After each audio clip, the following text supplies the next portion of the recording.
All right, I want you to take a look at this picture right here. Is it real or is it fake? I'm talking about the grass. Well, believe it or not, it's fake. So what's the big deal? Who really cares? Well, you know what? You should care. I want you to meet Dina Burns. She is a water conservation specialist with the City of Chandler, and she is also with Water Use It Wisely. I'm so glad you're here. And you know who else is here? Wayne Drop. Look at who's here. We love Wayne Drop. Wayne Drop's always here for a good time. I hope you got your catching skills improved since last time. All right. So here's the deal, Dina. A lot of people think that fake grass is the way to go because we're talking about, oh, we want to save water, we want to, cut down on maintenance, but that may not necessarily be the truth. Well, it's not necessarily not the truth. Okay. But it just depends on what you're planning on using it for. Okay. So there are definitely pros and cons to think about. Artificial turf is just that. It's artificial.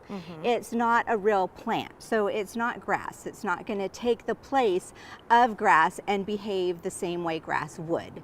Okay. So one of the main things with artificial turf is it doesn't sweat or transpire like plants do. Okay. So basically what that means is plants actually put moisture into the air, which allows for a cooling effect. So you get a nice cooling effect from turf. Now, artificial turf is perfect if you're wanting to cut down on water use, but it does take away from that cooling component. So if you're looking for that overall environmental benefit, you just want to weigh out the pros and cons. Okay, so we're looking at a picture right here, and this is artificial turf that we're looking at. So one of the things you said to keep in mind, if you're going to use it, like literally use it, walk on it, kids are going to play on it, putting a shade tree around it is actually a good thing. And why is that? Well, because that helps bring that plant factor back into the environment there. So you're going to have that transpiration, you're going to have that cooling effect again, and it will also shade the artificial turf because it's similar to concrete in the temperature that it will draw in throughout the day. So if you've got kiddos that are wanting to play on it and fall on it, it's going to have that heat. So you'll want to be cautious, especially with little ones or pets. Okay, so it's not necessarily really helping the environment. It's not hurting it, but it's not really helping because we do want that kind of cooling effect. But for example, on our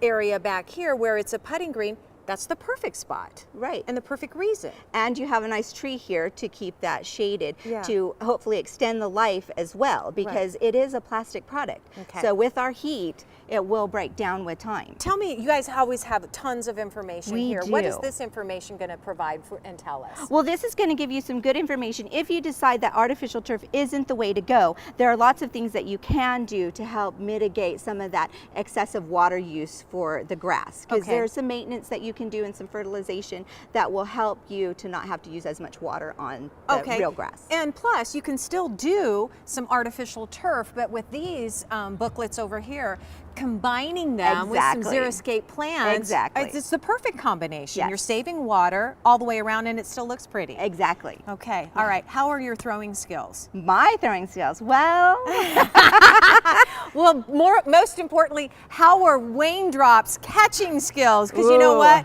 We're trying to stay in the game here. Wayne, I hope you've been practicing. Go long, Wayne. Go long. Here we go. Here we go, Wayne. Oh, Wayne Drop. You need longer arms, buddy. That's all there is to it. Okay, you want to stay in the game? Here's how you do that. You can have your opportunity to win a big screen TV. Wayne wants you to stay in the game. ABC 15 is kicking off a chance for you to win a 55-inch big screen TV to watch all of the games. That is the grand prize winner, and also weekly $50 winners are happening as we speak. Here's how you enter to win. abc15.com/water. The contest runs through November 12th. And for more great water saving and planting tips, visit wateruseitwisely.com. Bring it, Wayne. Bring it. Bring it. Got it. Yes.